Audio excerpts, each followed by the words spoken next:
Spring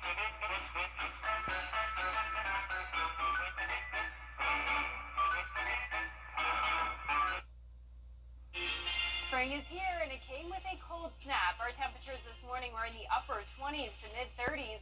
We'll be back into the 30s tonight and then we'll warm up quickly all the way into the 70s tomorrow afternoon. All the details coming up. Right now on News Channel 6 at 10, a vote on the future of Augusta schools, what the BOE decided tonight. Also ahead, your chance to vote on pieces of art that'll be part of the first impression for people who pull into town. And a daring rescue in Burke County, how 5 college students helped save a woman and her children. As your News at 10 starts now. Live from Television Park, this is WJBF, News Channel 6 at 10 on MeTV. Good evening, everybody. I'm Brad Means. Thanks for joining us as coverage you can count on begins with 5 University of Georgia students being called heroes after a car crash in Sardis. They stepped in to save lives. Hannah Latier has the story. Corey Kraft was driving from Savannah to Augusta with her 2 sons Friday when she lost control of her car on Murray Hill Road.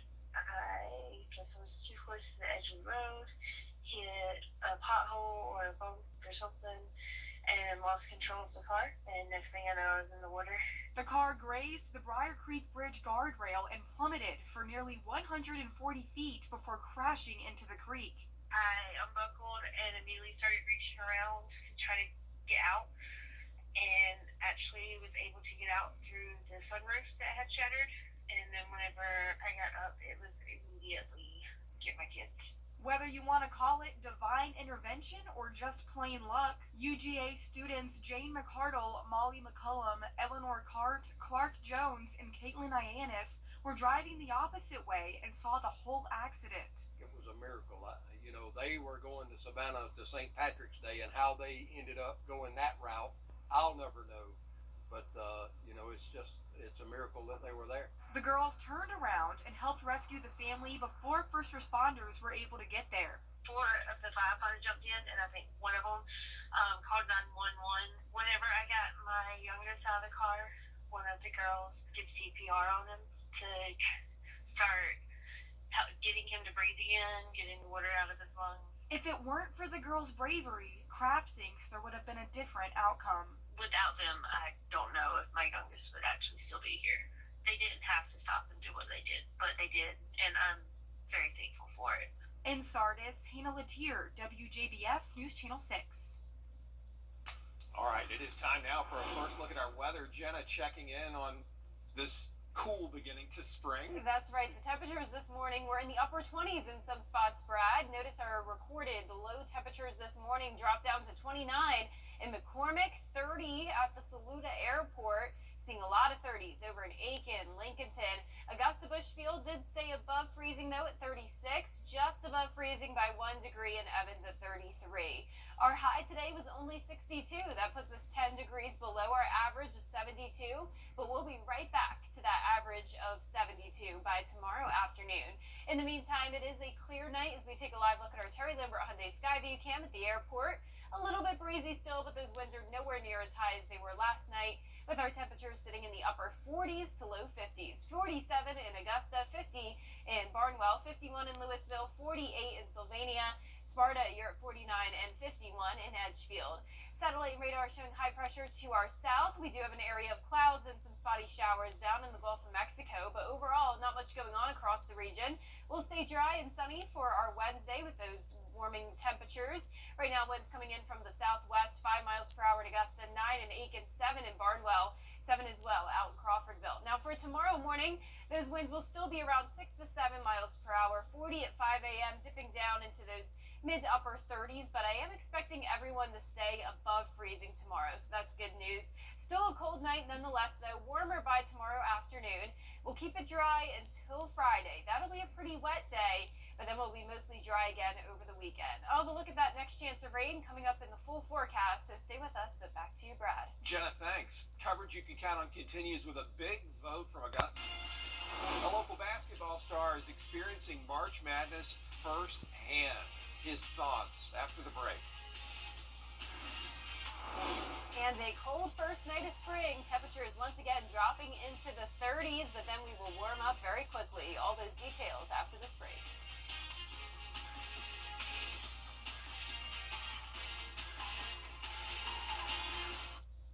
It is important to have.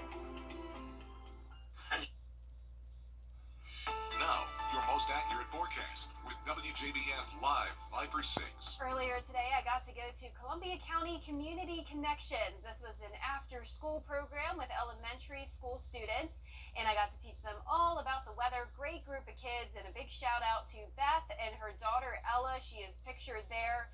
She is really into the weather, and she may even want to be a meteorologist one day. So it was so great to meet you, Ella, and great to meet all the students. We may have some other meteorologists in that group as well. So thank you guys for having me. Here's a live look now at our Terry Lambert Hyundai Skyview Cam over in Aiken. It is a clear and it is a cold night, sitting at 47 degrees. Winds coming in from the southwest at 5 miles per hour. Dew point of 30, dry air overhead, and we will stay sunny for our Wednesday. Temperatures will be starting out cold. You can see we're already down to 47 in Thompson, 48 in Gibson, 49 in Lincolnton, 50s in our South Carolina counties, and 50 as well down in Swainsboro. So the winds are coming in from the southwest, only up to around 10 miles per hour at the highest, 9 right now in Aiken and Edgefield. Nothing like the winds we had last night that were gusting up to 30 miles per hour. So we'll take this. We don't have a harsh wind chill to put up with for tomorrow morning, and I am expecting temperatures to at least stay a couple degrees above freezing. High pressure overhead, showers down in the Gulf of Mexico over into Houston, Texas. For us, as I mentioned, we will keep it sunny for our Wednesday, but then the clouds will take over for Friday. We'll actually be in a wedge setup. So when that happens, we have high pressure to our north driving in this cooler air, and it kind of gets trapped because we also have a warm front to our south. That's bringing in all the moisture, and in return, we have temperatures only topping off in the 50s and 60s, and we'll also have a lot of rain. So we'll get into that in just a moment. But in the meantime, enjoy the warmth over the next couple of days. 75 by Thursday, and then another cool down. It's kind of going back and forth when it comes to winter and spring. Can't really make up its mind, the weather. 66 on Friday, 65 Saturday, and then 70s again next week. Pollen levels stay high over the next couple of days with those warm temperatures, and then with the rain, the pollen will wash away just a little bit before becoming high again next week. So rain chances up to 80% for Friday. A few showers into Saturday morning as well, but the majority of your weekend will be nice and dry. Here it is over the next couple of days. You can see high pressure to our south tomorrow morning, a weak and dry cold front to our north. That really won't impact us too much, just bringing in reinforcing dry air. Then by Thursday evening, we'll start to see more clouds build in. There's that warm front to our south, and this big batch of rain comes in on Friday. So let's go to our long range futurecast. Friday at 6 a.m., some showers, and then definitely more widespread showers by the afternoon. This continues into Friday evening, and then even some of those lingering showers into early Saturday morning, and then eventually the sun will come back out. We'll keep you updated on that. No severe weather threat at this time or chance of flooding. Clear skies throughout the day, 70 by 2 p.m. tomorrow. Our lows tonight will be in the mid to upper 30s. Highs tomorrow will be right around 70 degrees. In your 10-day forecast showing the sunshine and the warmth over the next couple of days, lows eventually going back into the 50s into the weekend, and the chance of rain Friday and Saturday, back to sunshine Sunday. All right, Jen. Thank you very much. Looks good. We appreciate it. The son of a local high school basketball coach headed to this year's March Madness tournament. There he is, Zach Davis, now a sophomore guard for the South Carolina Gamecocks, the team taking its first trip to the tournament in 7 years. Davis played at Denmark Olar High School for his father, Hercules. Davis says he's excited to represent the town of Denmark on the national stage. I feel like it's a good opportunity for all the kids to just pay attention and look and really lock in on life, because you can do anything. Coming from a 1A school to a Power 5 level, the highest level, the best conference in the world, like anything is possible. So The Gamecocks play Oregon in the first round of the tournament this Thursday afternoon at 4 p.m. Still ahead, the defense secretary pushing for funding for Ukraine. Why? In Thompson, a big day as 6 Bulldog football players signed to the next level. Rashad Lewis to LaGrange College, John Sally White to Bluffington in Ohio, and 4 Bulldogs head to Georgia Military College. Tyrekus Jones, Jameer Roberts, Kasey Jones, and Jaden Thomas. Head coach Michael Youngblood, very proud of his guys. To these 6 guys that got a chance to go on to the next level, it's like a proud dad moment, but it's a proud coach moment for them because I treat them all like they're my sons. And, you know, you have your ups and downs with them, but they've done everything they're supposed to do academically, athletically, of course. You know, they have the talent, but now they get a chance to go play college ball, go to college, and now they have to go make good on the hard work that they put forth to this point. And the Westside boys basketball team was honored by the Augusta Commission for winning the 2024 GHSA 2A state championship for the third year in a row.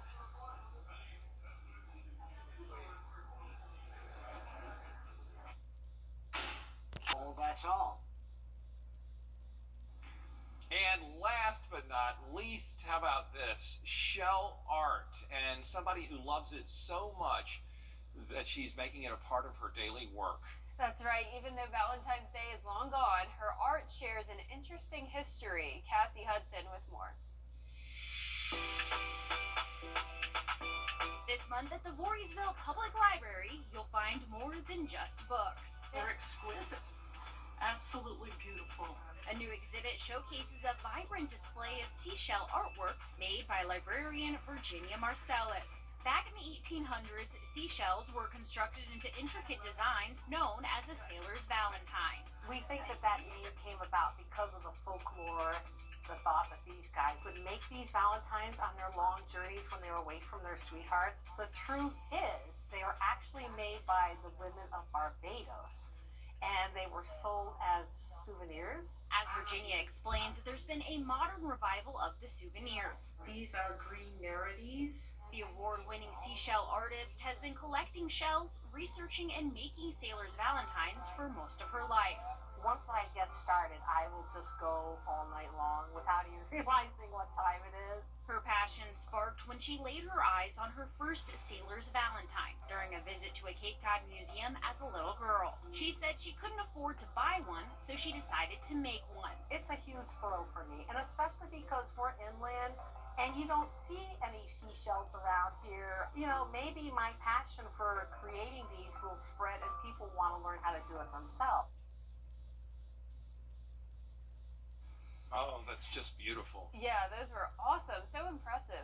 Our 10-day forecast showing the sunny skies over the next couple of days with some warm temperatures. So we are warming up quickly after the cold snap we had. Still a low of 37 tonight, but then back to 73 Wednesday afternoon. Cooling down again on Friday to a high of 66 with an 80% chance of rain. A cloudy, wet, and cool day. A few showers Saturday morning, back to sunshine on Sunday, and warm temperatures into next week as well. There are those 70s that we need to stay consistent starting next Tuesday. Week finally looks a little consistent for the first time in a while. It does. Jenna, thank you for that, and thank you all for watching. We appreciate you. Hope you'll rejoin us at the top of the hour on News Channel 6 at 11. And in the meantime, Hogan's Heroes is next here on MeTV.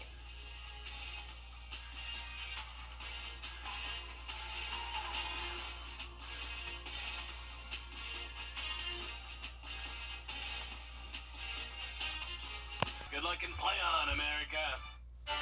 Today was the first day of spring, and it came with a cold snap. Temperatures were in the upper 20s to mid-30s this morning, but we are warming up quickly, back into the 70s tomorrow afternoon. More details on the temperatures this week coming up. Right now on News Channel 6 at 11, the future of Richmond County Schools. What the Board of Education... On America. Today was the first day of spring, and it came with a cold snap. Temperatures were in the upper 20s to mid-30s this morning, but we are warming up quickly, back into the 70s tomorrow afternoon. More details on the temperatures this week coming up. Right now on News Channel 6 at 11, the future of Richmond County Schools. What the Board of Education decided tonight.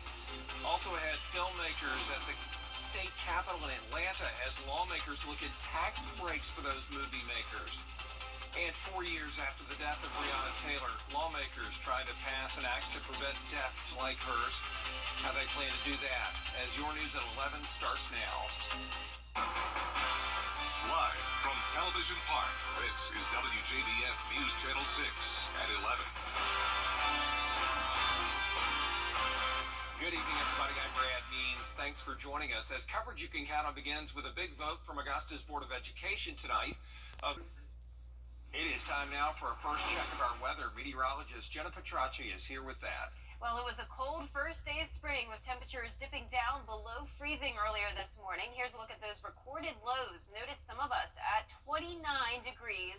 That was the case in McCormick, over in Saluda, Shell Bluff, and even a lot of low 30s. Now, Augusta Bushfield did stay above freezing by a considerable amount. 36 was our low. Just 1 degree above freezing in Evans at 33, and same thing in Thompson. Our high today was 62, 10 degrees below our average of 72, and it's another cold night. Not quite that cold, but still need to bundle up tomorrow morning.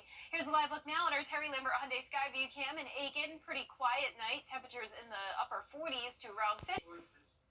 It is time now for a first check of our weather. Meteorologist Jenna Petracci is here with that. Well, it was a cold first day of spring with temperatures dipping down below freezing earlier this morning. Here's a look at those recorded lows. Notice some of us at 29 degrees. That was the case in McCormick, over in Saluda, Shell Bluff, and even a lot of low 30s. Now, Augusta Bushfield did stay above freezing by a considerable amount. 36 was our low. Just 1 degree above freezing in Evans at 33, and same thing in Thompson. Our high today was 62, 10 degrees below our average of 72, and it's another cold night. Not quite that cold, but still need to bundle up tomorrow morning. Here's a live look now at our Terry Lambert Hyundai Skyview Cam in Aiken. Pretty quiet night. Temperatures in the upper 40s to around 50 degrees. That's the case in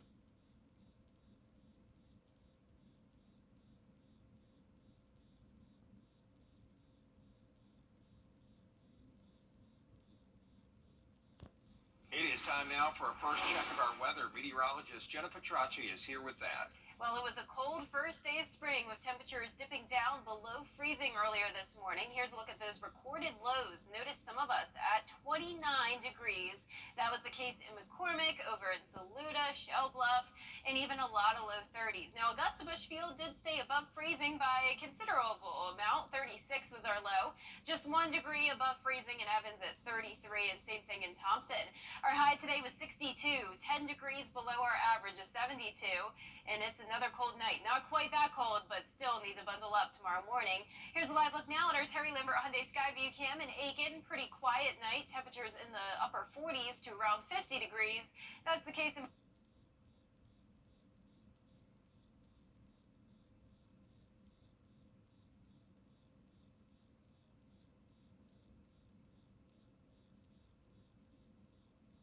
Bardwell, 48 in Allendale, McCormick at 52, 47 in Millen and Augusta, Gibson at 48, and 49 in Washington.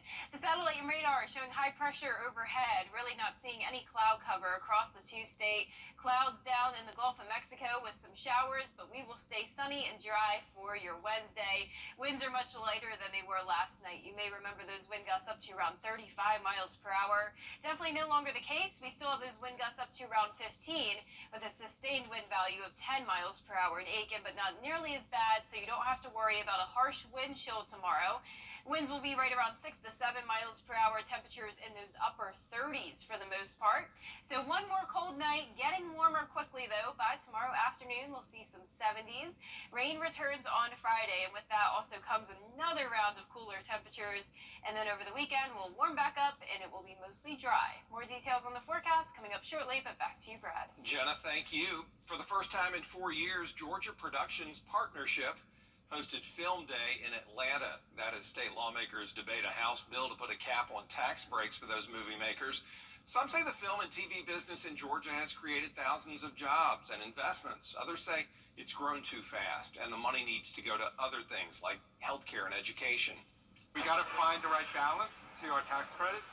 We can't have no cap forever, but we're still in our infant stages. So right now it's working, it's great, it's growing the industry, but I get it. There's concern about the long-term viability of not having a cap, so some of the lawmakers are looking at making changes to the tax incentive. The state gives income tax credits to film and TV projects for companies that spend at least $500,000 in the state, and they're eligible for up to 30% tax credits. Senator John Ossoff presenting his back to tell you about your hometown road trip. It's on the road again. We're going to preview their stop in Thompson as News Channel 6 at 11 continues. And upper 30s tonight. Another cold one with clear skies, and then a lot of sunshine for our Wednesday. We'll be warming up back into the 70s. More details on those temperatures after this break. This is going to be the Live 5 for 6 Skyview Network, sponsored by Terry Lambert Hyundai. Now, your most accurate forecast with WJBF Live 5 for 6. Earlier today, I got to visit Columbia County Community Connections over in Grovetown. This is an after-school program with elementary-age students. I got to speak with them all about the weather and my job here at WJBF. They had such a great time, and a big shout-out to Beth and her daughter, Ella. Beth arranged this visit with me, and her daughter, Ella, is really into the weather, and she may even want to be a meteorologist one day. There she is in that photo. And a lot of these students were really into the weather as well, so we definitely may have some future meteorologists in this group.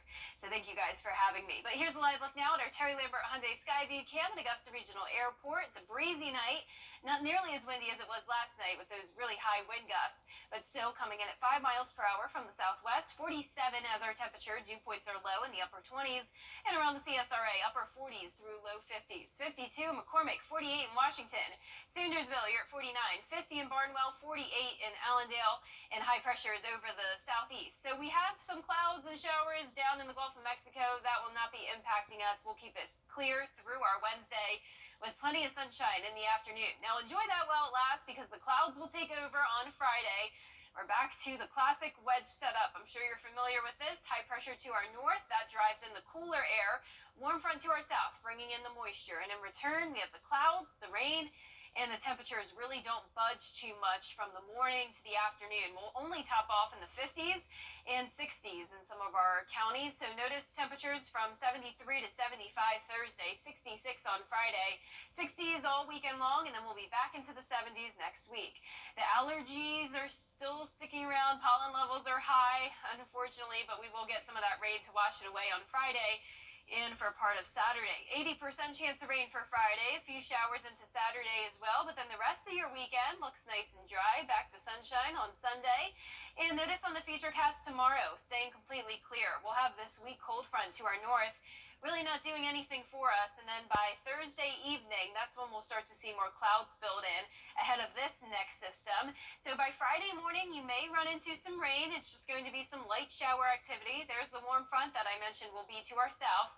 So let's go into our long-range futurecast now. The bulk of the rain will come through Friday afternoon, and still, notice most of it will be light. I'm not really concerned about flooding here, as rainfall total should only top off around 1 inch, and there is no threat of severe weather. It will not be warm enough, so this will just be a rain event.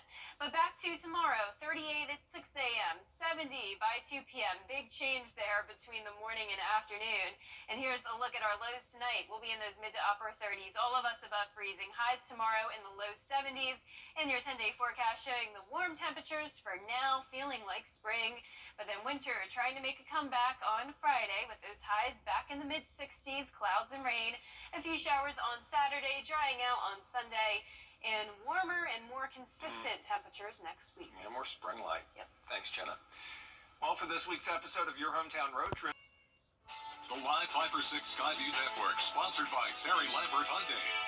Weather headlines on News Channel 6, brought to you by Jamie Casino Injury Attorneys. welcome back, everybody. 2 former Mississippi police officers were sentenced today. Prosecutors say they were part of a group of 6, some of whom called themselves the Goon Squad. Rena Roy has more. A judge sentencing former Rankin County Sheriff's Deputy Hunter Elward to about 20 years in prison after last year's attack on Michael Jenkins and Eddie Parker in Braxton, Mississippi. I appreciate the justice system, man. It's been a hard year. Prosecutors say in January of 2023, Elward, along with 4 other deputies and a former Richland police officer, burst into their home after a white neighbor called about suspicious activity. The officers arriving, calling Jenkins and Parker racial slurs, and arresting the 2 men without probable cause to believe they had committed any crime, according to investigators. Authorities say they then sexually assaulted the 2 men, shot them with tasers for roughly 90 minutes, and poured liquids like milk and alcohol over their faces. We went down, mainly in here. Like here, you can see the stains there from the waterboard. I relive this every day. According to court documents, Elward also shot Jenkins in the mouth and instead of providing medical aid while he was bleeding on the floor, staged a cover-up involving drugs and a gun. They brought me in the room while we were sitting on the couch. And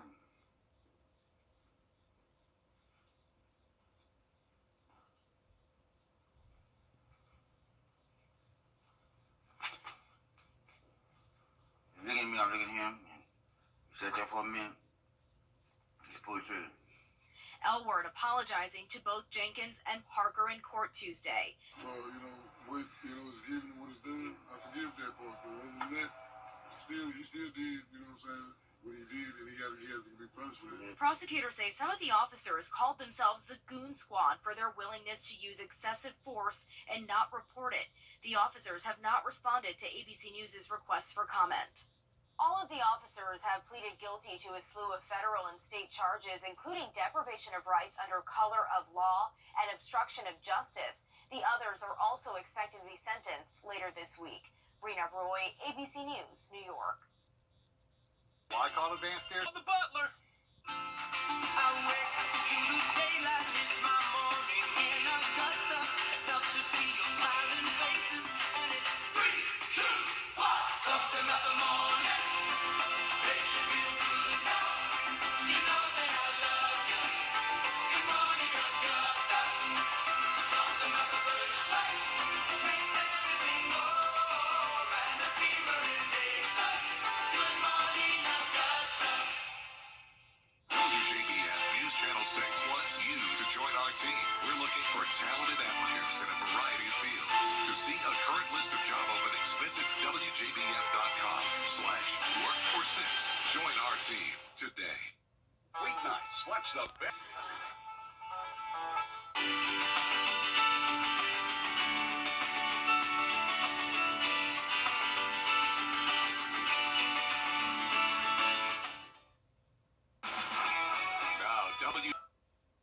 How about this? Chick-fil-A testing out some new cuisine at its test kitchen in D.C. Pizza and calzones. Yeah, the Chick-fil-A pizza pie has, of course, Chick-fil-A nuggets on it, some Chick-fil-A sauce, pickles, and cheese. One of 5 pizzas they're trying out. Others include ranch and, of course, pepperoni. No word yet on if they're going to launch this nationwide. Just testing it at this point, but everything they do is good. You can't go wrong with that. No, anything from Chick-fil-A. Yeah, combining all the food together always tastes good. I love it. Well, our 10-day forecast showing the warm temperatures over the next couple of days, rain and cooler again Friday. That is our report for now. Thank you for watching, everybody. We appreciate it. Have a good night.